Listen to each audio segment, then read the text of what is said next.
evening to you. I take it you're here to pick me up on that bedtime story you were promised. Marvelous. It's a story full of answers long overdue.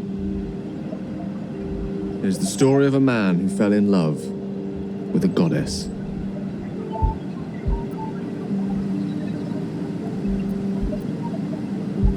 Thank you.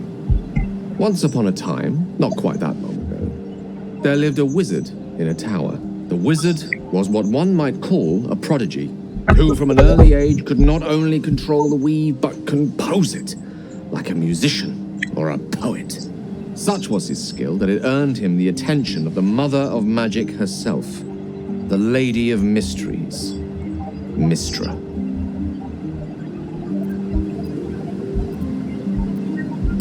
He was, even though it was in Mystra's affections that his true power lay. Perhaps it was not quite love, but you see, the wizard was but a very young man. It was most certainly love to him. Mystra showed him the secrets beneath the veils. The gossamer veils first, draped across the weave. The delicate veils next, draped across her body. Chosen one, she whispered. She slipped them off completely.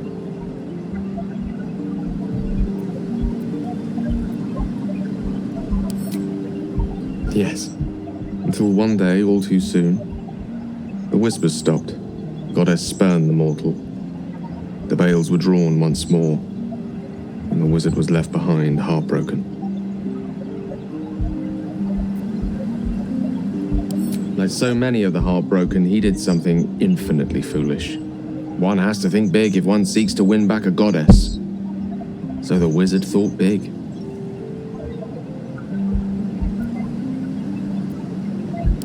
In a word, yes. Here goes. Once upon a time, very long ago, a mighty lord lived in a tower, a flying tower, to be precise. I'll save his story for another time, but the gist of it is that he sought to usurp the goddess of magic so that he could become a god himself. He almost managed, but not quite, and his entire empire, Netheril, came crashing down around him as he turned to stone. The magic unleashed that day was phenomenal, rolling like the prime chaos that outdates creation. A fragment of it was caught and sealed away in a book. No ordinary book, mind you. A tome of gateways that contained within it a bubble of astral plane. It was a fragment of primal weave locked out of time, locked away from Mystra herself.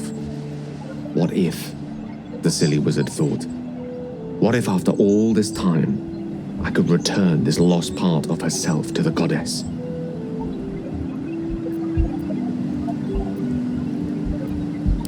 So it goes with Wizards of Waterdeep. It is a city filled with the most obscure arcana. He obtained the book and took it into his study. As for what happened next, here, place your hand over my heart. Let me show you.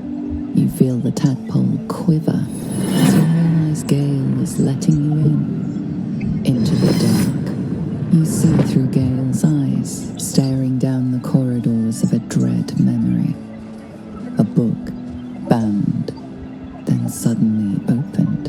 Inside there are no pages, only a swirling mass of blackest weave that pounces. Its teeth, its claws, it's unstoppable as it digs through you and becomes part of you. And God's is it ever hungry.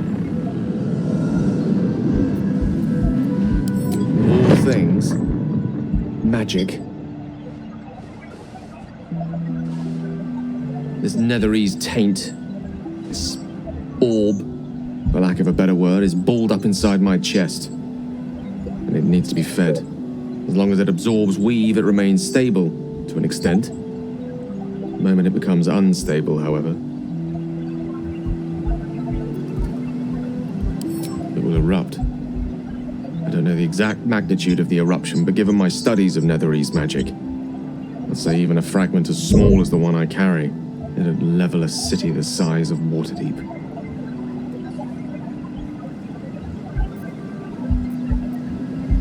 It is my truth, finally revealed. It is this folly that led Mistra to abandon me completely.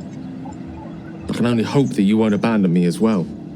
After all we've been through, surely we can brave even this side by side.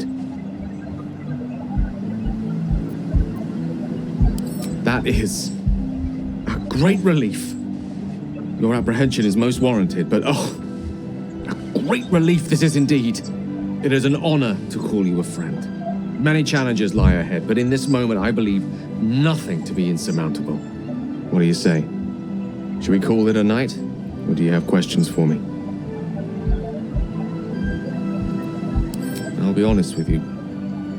I don't know. She's my muse still, the embodiment of magic. But the embodiment of love? Only if we ever meet again will I know.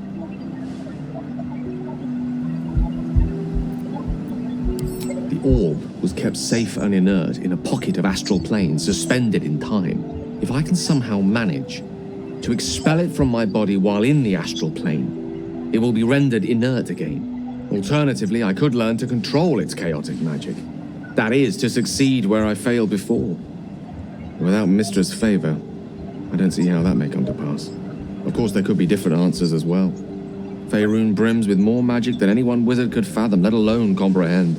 Who knows what outlandish solutions may yet present themselves. Good night, then. And thank you.